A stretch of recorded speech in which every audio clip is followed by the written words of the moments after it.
Bonjour mes chers amis, Boker Tov de Yerushalayim pour un petit commentaire sur la Haftara de ce Shabbat. Haftara tirée du livre de Yehoshua, Josué, qui comme vous le savez va non seulement jouer un rôle dans la paracha puisqu'il va faire partie des 12 explorateurs de la tribu de Ephraïm, mais il va également lui-même mandater deux explorateurs, deux espions, lorsque se présentera l'occasion de rentrer en Israël et surtout lorsqu'ils seront face à la ville de Jéricho. En effet, il va, comme son maître, envoyer non pas 12 mais 2 explorateurs. Le texte de la Torah ne nous dit pas, donc dans le livre de Yehoshua, on ne précise pas qui étaient ces 2 hommes, mais le Midrash complète cette lacune en nous disant qu'il s'agissait de Kalev ben Yefouné, donc le compagnon d'armes en quelque sorte de Yehoshua, puisque de la tribu de Yehuda, il avait fait déjà partie des premiers explorateurs envoyés par Moshe, donc il avait une certaine expérience. Et le deuxième est un néophyte, il est inconnu, comme espion bien sûr, mais il est connu déjà pour sa bravoure, c'est Pinchas.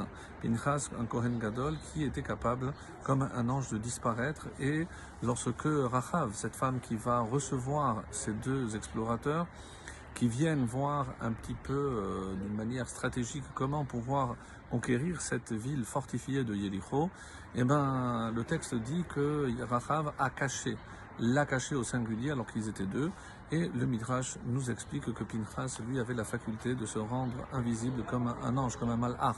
Donc c'est déjà pour prouver le niveau spirituel exceptionnel de ces 2 hommes.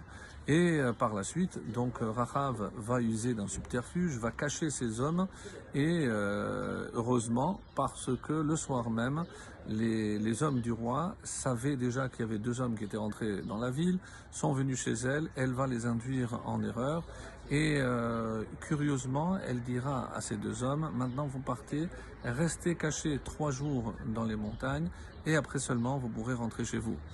Et les Chachamim me demandent comment elle savait que pendant 3 jours, ils allaient chercher. Et on dit qu'elle a été habitée de Ruach HaKodesh. Donc voilà une femme apparemment de mauvaise réputation qui a Ruach HaKodesh, qui se met en péril, et elle et toute sa famille, pour sauver 2 inconnus. Et elle exprime tout ceci dans une phrase peut-être centrale de ses affirmations, une phrase extraordinaire qu'elle prononce. Je parle de Rachav. Et elle dit, donc c'est le verset 11 donc, du chapitre 2 qui constitue cette haftara, et elle dit Ki Hashem Elokechem hu Elokim bashamayim mimahal ve'al haaretz mitachat. Évidemment, vous avez reconnu cette phrase qu'on a introduite dans Alenu Lesha Be'ar. Eh ben, elle a été citée de la bouche de Rachav, et ce qui veut dire Ki Hashem Elokechem hu Elokim, car Hashem, votre Dieu, est le Dieu Elokim de toutes les forces, bashamayim mimahal, dans le ciel, dans les hauteurs, vers le haaretz mitachat, et sur la terre ici-bas. Donc elle reconnaît la grandeur de Dieu, et d'après certains, c'est cette phrase qui a valu à Rachav l'acceptation du joug divin, et comme vous le savez, elle est considérée comme une convertie, et elle aura donc un sort enviable, puisque non seulement elle va se convertir, elle va avoir la vie sauve, mais elle deviendra l'épouse, et ni plus ni moins que du futur dirigeant du peuple juif, c'est Yehoshua. Exceptionnel, me direz-vous, plus exceptionnel, comme on a eu l'occasion de le voir cette semaine, c'est qu'elle va avoir de grands descendants, puisque parmi ses descendants, on peut compter 8, pas moins, 8 prophètes, dont le plus connu, Jérémie.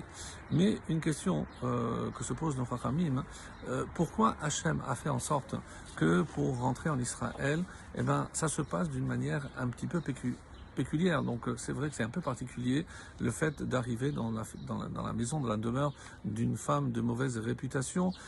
Comment imaginer que les premiers contacts avec la terre d'Israël se passent à travers un exemple qui est incompréhensible? On aurait préféré évidemment que ça se passe autrement.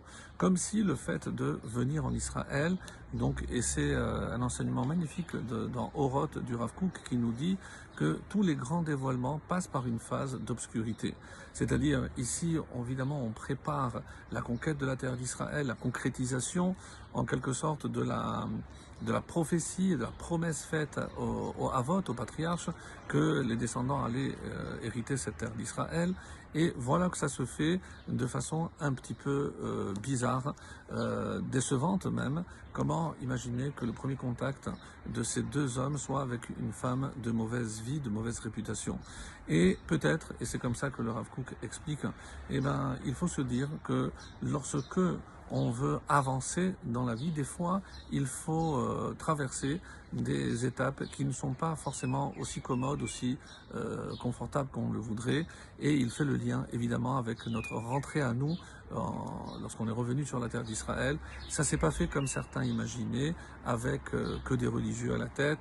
Et encore, nous avons l'exemple aujourd'hui, on n'aura pas que des religieux à la tête pour diriger ce peuple, mais il faut rester confiant que lorsque on traverse des périodes dites un petit peu obscures, c'est qu'une grande lumière se prépare. On a vu avec Yehoshua que ça a abouti avec la conquête. Eh bien, espérons que pour nous aussi, donc cette lumière se révélera très très vite. Shabbat Shalom et voilà.